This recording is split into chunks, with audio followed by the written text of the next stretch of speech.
শহীদ রাষ্ট্রপতি জিয়াউর রহমানের শাহাদাত বার্ষিকী উপলক্ষে আমরা ওনার জন্য আজকে আল্লাহর দরবারে দোয়া চাইব। আমরা আজকের এই দিনটিকে উপলক্ষ করে শুধু শহীদ রাষ্ট্রপতি জিয়াউর রহমানই নয়, শহীদ রাষ্ট্রপতি জিয়াউর রহমান যেমন বাংলাদেশে বহুদলীয় গণতন্ত্র প্রতিষ্ঠিত করেছিলেন, ঠিক একইভাবে পরবর্তীতে বিভিন্ন সময় বিভিন্ন ষড়যন্ত্রের কারণে বাংলাদেশের গণতন্ত্রের গতিকে প্রতিরোধ করা হয়েছে।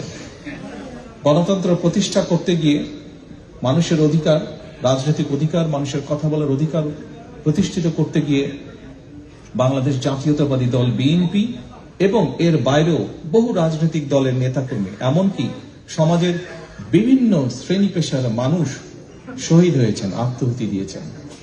বহু হাজারো লক্ষ মানুষ বিভিন্নভাবে ক্ষতিগ্রস্ত হয়েছেন, পঙ্গুত্ব বরণ করেছেন। বিশেষ করে বেশি দিন আগের ঘটনা, 1 বছরও হয়নি, বেশি দিন আগের ঘটনা নয়। আমরা যদি জুলাই আগস্ট মাসের সেই আন্দোলনের দিনগুলোর কথা মনে করি, তাহলে আমরা দেখতে পাবো কি হারে সেই পলাতক স্বৈরাচার, সেই স্বৈরাচার ক্ষমতাকে ধরে রাখার জন্য কি হারে মানুষকে হত্যা করেছে, কি হারে বহু মানুষের সারা জীবনের দৃষ্টি কেড়ে নিয়েছে, কিভাবে বহু হাজারো মানুষ কিভাবে ক্ষতিগ্রস্ত হয়েছে, শারীরিকভাবে পঙ্গুত্ব বরণ করেছে। জাতিসংঘের হিসাব মোতাবেক 66 জন শিশুকে হত্যা করেছিল তারা। প্রিয় উপস্থিতিবৃন্দ, উপস্থিত সম্মানিত ওলামা মাশায়েখবৃন্দ, একটু পরে আমরা দোয়ার জন্য আল্লাহর দরবারে হাত তুলব। আমি আপনাদের কাছে আজকে সকলকে অনুরোধ করব, শহীদ রাষ্ট্রপতি জিয়াউর রহমানের শাহাদাত বার্ষিকী উপলক্ষে আমরা যেমন তার জন্য দোয়া চাইব, আমরা বাংলাদেশের গণতন্ত্রকে প্রতিষ্ঠিত করার জন্য, এই দেশকে স্বাধীন করার জন্য যেখানে যত মানুষ আত্মহত্যা দিয়েছেন জীবন, যেখানে যত মানুষ বিভিন্নভাবে ক্ষতিগ্রস্ত হয়েছেন, প্রত্যেকের জন্য আমরা আল্লাহর দরবারে দোয়া চাইব।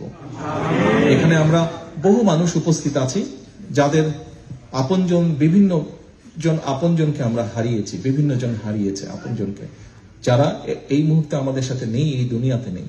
আমরা সেই মানুষগুলোর জন্য আমরা আল্লাহর দরবারে দোয়া চাইব। প্রিয় উপস্থিতিবৃন্দ, সম্মানিত অতিথিবৃন্দ, আমরা আরেকটি বিষয়ে আল্লাহর কাছে দোয়া চাইব, আল্লাহর রহমত চাইব আজকের এই দিনে।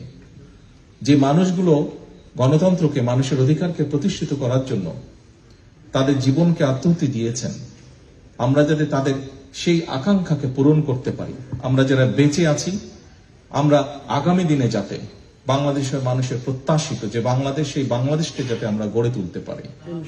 যে মানুষগুলো আমাদেরকে ছেড়ে চলে গিয়েছেন, তাদের প্রত্যাশা অনুযায়ী যাতে বাংলাদেশকে গড়ে তুলতে পারি, সেই রহমত যাতে আল্লাহ আমাদেরকে দেন, আমরা আল্লাহর দরবারে হাত তুলে সেই দোয়া।